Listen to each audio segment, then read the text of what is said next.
Yeah, he saves the show, actually. And I noticed you get me on the. Yeah. There's only 3.5 minutes, but I found it after the door was over. What show is this? My first show. This is tape. Was three or Tape three. Fantasy. The only thing is Galaxy. Okay, we were talking about the Hellstrom Chronicle. Yes. And that after that horrible dinner screening at David Wolper's house, David Seltzer, the writer, was assigned to the show. And he wrote wonderful stories about the Dr. Hellstrom. It's a fictional character, but that story of Dr. Hellstrom carried the whole show about the Hellstrom Chronicle. How did it affect your editing? My editing became very easy because once you have the story, and from beginning to end, it was a pleasure to have a story, destination to go to. What are you aiming for? And every sequence had a meaning, and it gave me a transition because the transition point mainly was Dr. Hellstrom appears, and he take us out of that sequence and into the next sequence with a strong story point. And I think that made the show. It eventually won the Academy Award as the best documentary of the 1972, I think it was. And you said you worked with David Wolper very closely on this. Talk a little about his working style with an editor. Again, after the screening at his house, he was very upset with the first cut of the Hellstrom Chronicle, and he asked me to come into the editing room at 6 o'clock in the morning. So that he comes in the morning because he has dealings with New York, and he has to come in 3 hours before 9 a.m. And I was there at 6 o'clock for next several weeks, and went through the whole show with David Wolper. And he was questioning every sequence. Why is it, this way, and why did you put dissolves in here? That's the pupa, metamorphosis of the pupa. You should do it with the cuts, and, make it shorter here, make it longer here. And he was, he was about 80%, right. Some of the editing point that he said was a little, I don't know. I wouldn't normally do it that way, but he was asking. But that eventually all changed when David Seltzer's character Hellstrom was introduced.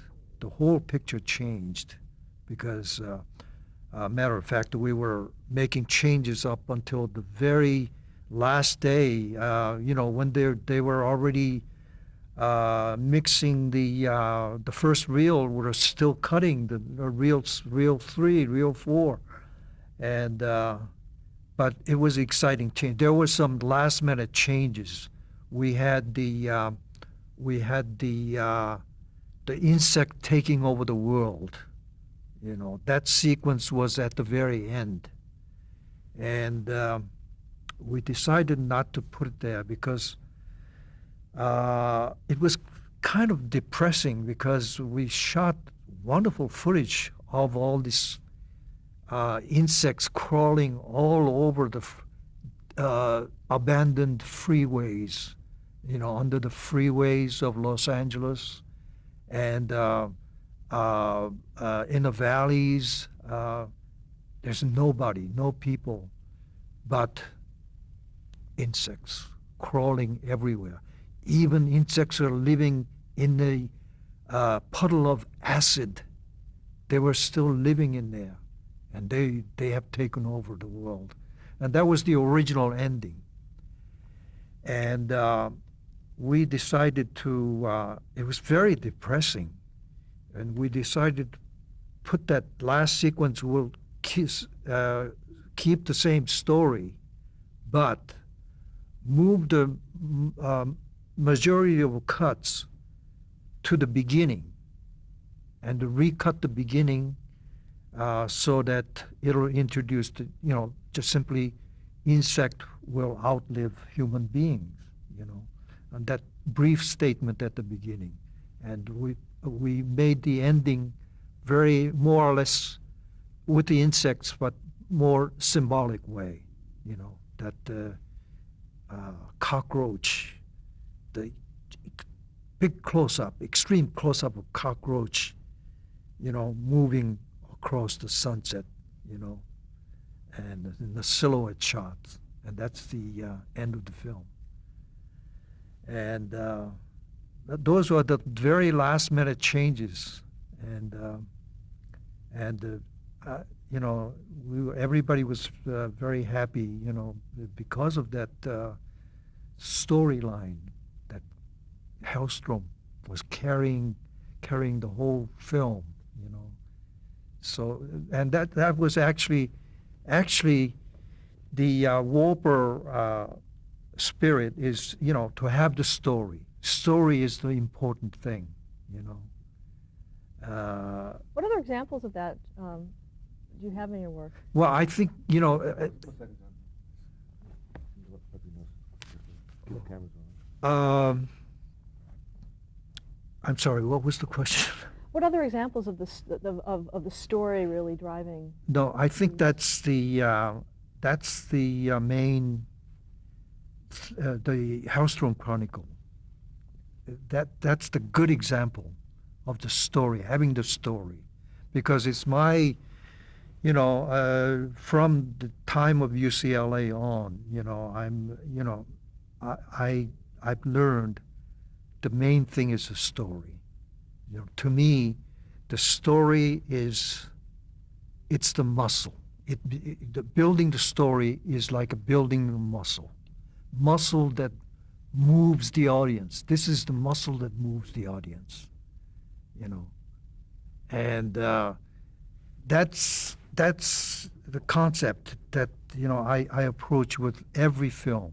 The story is the most important thing, and you learn, the audience learns something from it. They get moved by the story, and let them take home something, learn something, little package of knowledge, take it home, I that's my approach to every show that I work on, Sometimes I differ with the producers or directors, but that's my approach to every show that I worked on, and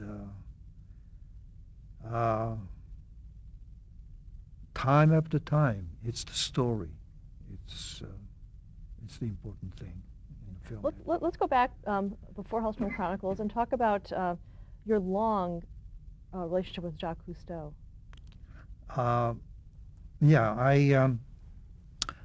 Let's see, I worked on several shows after, matter of fact, the Hellstrom Chronicle, I was assigned to Hellstrom Chronicle while I was working on Jacques Cousteau's shows.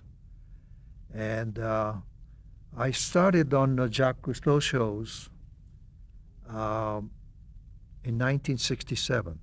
In January of 1967, I was working on a story on JFK's Nation of Immigrants. And I was almost finished with that show. And one day on Sunday, January 15th, I believe, I had an accident at home. I fell off the roof.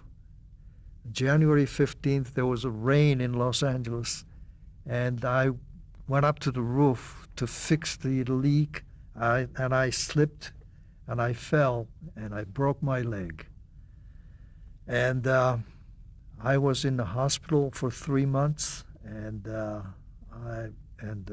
recovery at home for 3 months, so 6 months out of work. And I finally, on crutches, I went back to work at Wolper, and David Wolper told me, I was finishing up the Nation of Immigrants with David Blewett, who was my assistant, and he was working on it while I was gone. And we still had to finish that up. And when I finished that with David, David Wolper told me that, we're starting a new film, and they're already working on it. There was some footage shot, and have you ever heard of Jacques Cousteau? So I said, yes, I did, and maybe I've read some of his books, and we're doing a series on Jacques Cousteau. And so, I was out of job for 6 months, and I was assigned to this new series, so I was very happy to take that job. And then they sent me to the screening room where they were screening all the dailies, because they have to report to the Calypso crew that how the dailies look. And I sat on it, and it was the dullest thing. You just see nothing but water, underwater shots, and shots of nothing, really. Did you know what you were looking at? Did they log it, or did they tell you this is what? Did you know what you were? They assigned 2 assistants to log in what they saw, and they stopped screening in the screening room because it was just mostly nothing, and occasionally there was some fish, and there was some interesting shots, and but you have to wait like half hour to see one shot that may be interesting. So they stopped screening that. Then I was given a room, huge editing room, 2 rooms actually, because there was so many footage piling up, and I was on crutches, and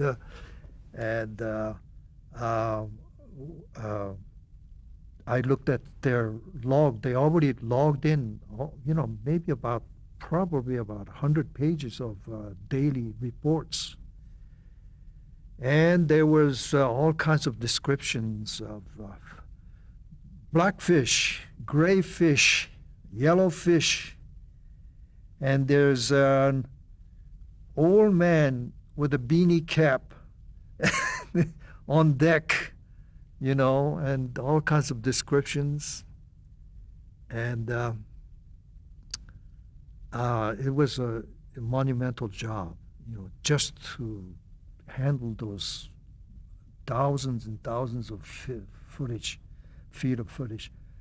And it was, and also they started, the executive producer, Alan Landsberg, has suggested that we start some kind of electronic system, because someday in the future we're going to log this in all into the computer. So first you put the date on there.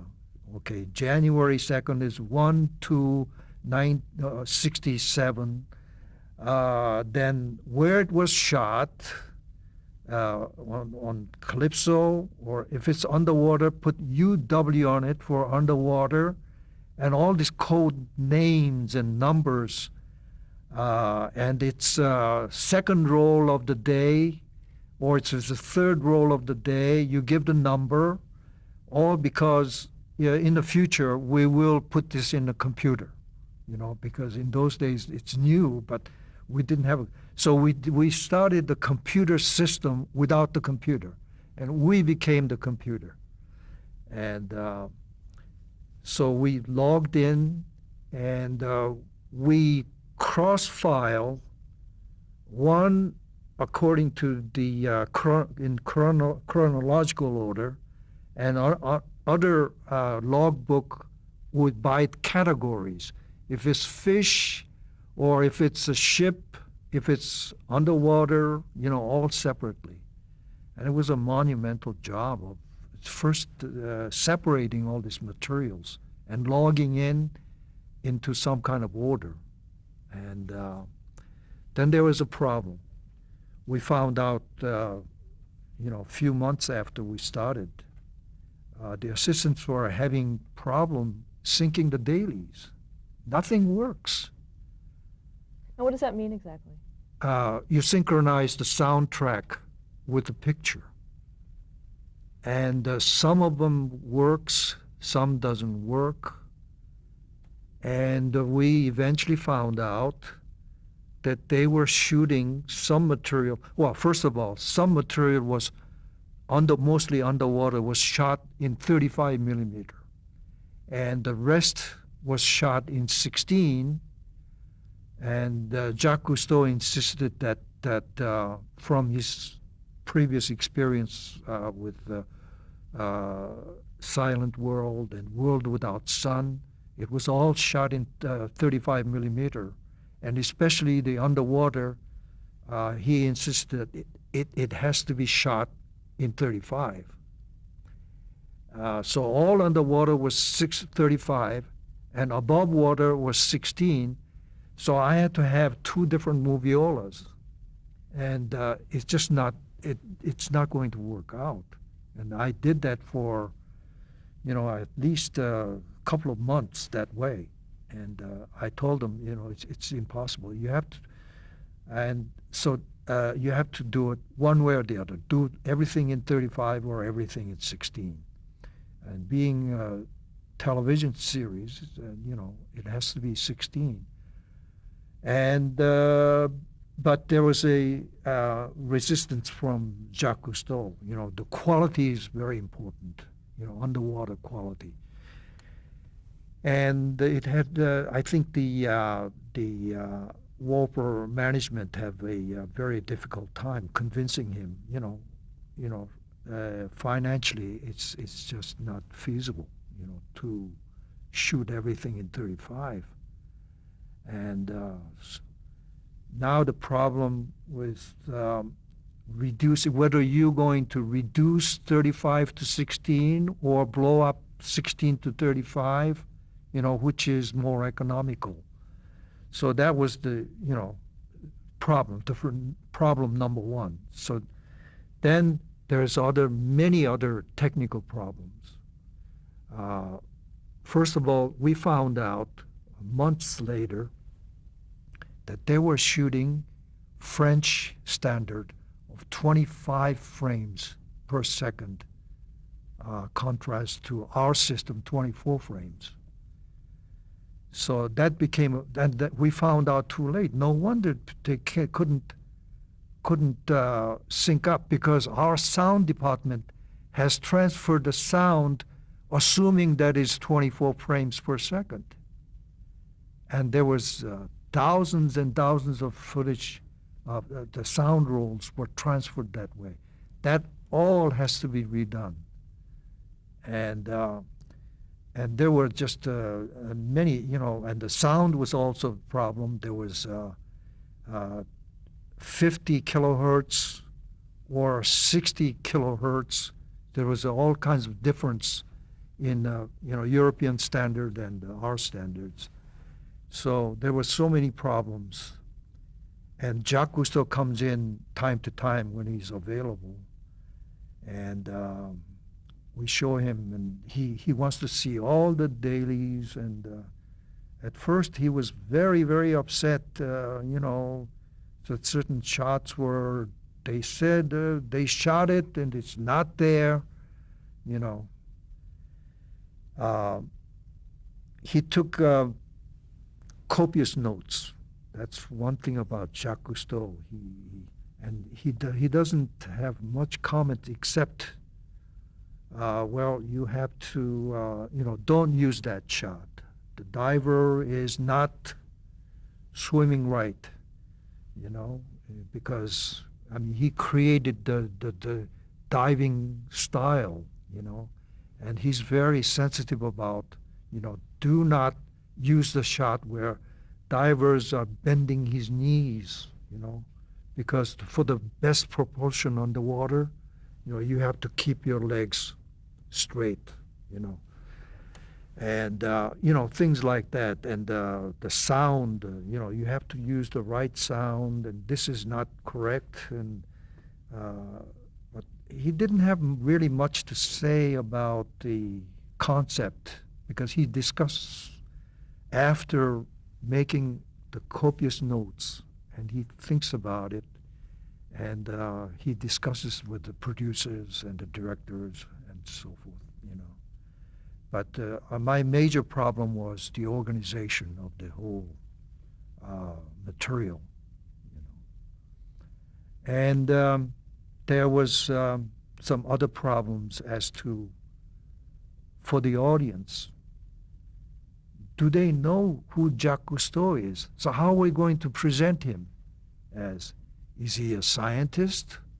Or is he a philosopher? Is he an explorer? Is he an inventor? Because the general audience at that time didn't know who Jacques Cousteau was. As our assistants logged in, as a man in a red beanie cap, and so that was a problem. And the material that we had at that time was sharks, whales, and coral reefs. So the producers decided to, before we decided how to approach this, how to present Jacques Cousteau, why don't we cut 3 shows, one on the sharks, one on the whales, and one on the coral jungles. So I had to cut 3 shows at the same time, and so I needed help. So Nick Clapp, who helped me to work on those 3 shows, first 3 shows, and they made some additional shooting in Monaco. Jacques Cousteau, by the time that they decided to do the shark show first, so they shot the Jacques Cousteau with the giant model of the shark behind, showing the million-year-old shark tooth, and he shot the introduction, and that's how we started the Jacques Cousteau series, and we were able to dig out the great shots, from running all this 400-foot rolls of 16 rolls. Sometimes there was nothing in it, because usually the camera, because they were, for the first time, they were trying out the 16 millimeter underwater camera. Before that, it was all 35 millimeter. And they were trying 16 millimeter, and it didn't work. And we were looking at just black scenes, sometimes hazy. In a haze, there's some fish goes by, and there's nothing. But we couldn't throw it out, because it has to be into that electronic logging system without the computer. And sometimes the assistants log in various angles in darkness, And there were many rolls of that, many rolls. And Jacques Cousteau comes, and there he gets very excited and comes in. Okay, let's see that, and I want to see that particular date. You know, there's some great material in there, and he was just rubbing. He said, "I want to see that, and let's put it on." And we put on that scene, that role, and there's some other things, and he doesn't see what he was looking for, and he gets very upset. And where is that shot? There was a shot with that fish doing something that we've never seen before. This is important scene, and he gets so upset that he was accusing us of you people destroying my film systematically, and and but we went through so many roles that you know. I mean, all these years, you know, Jacques, he comes in. He hears the cameraman's report.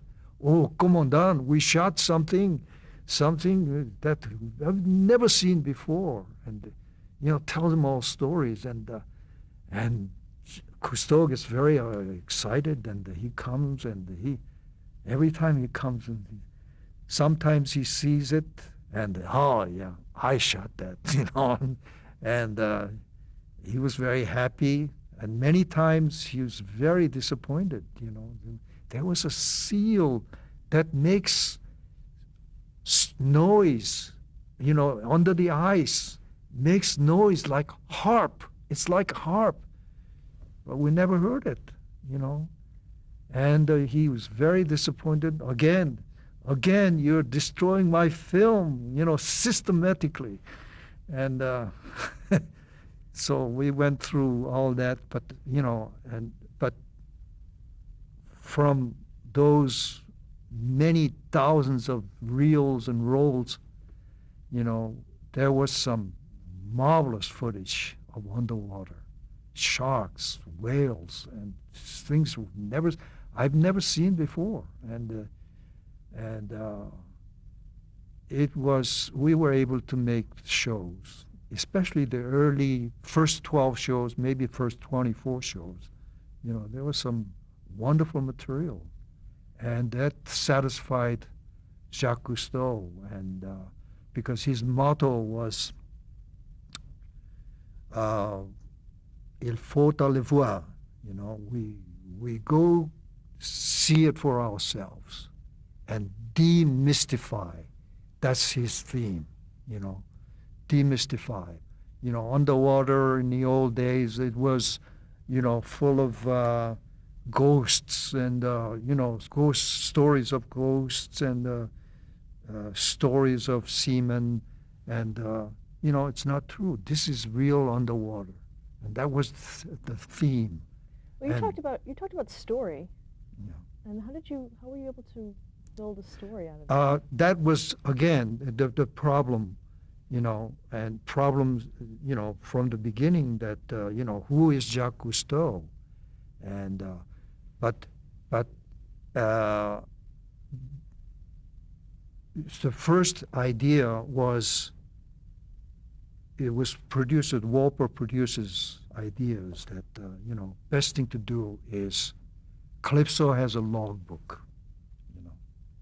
So we followed the logbook, Calypso logbook.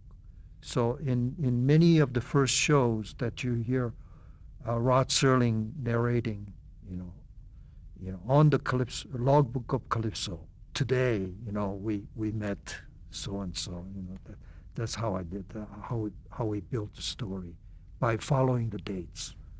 Okay, let's stop there to change the tape. Yeah.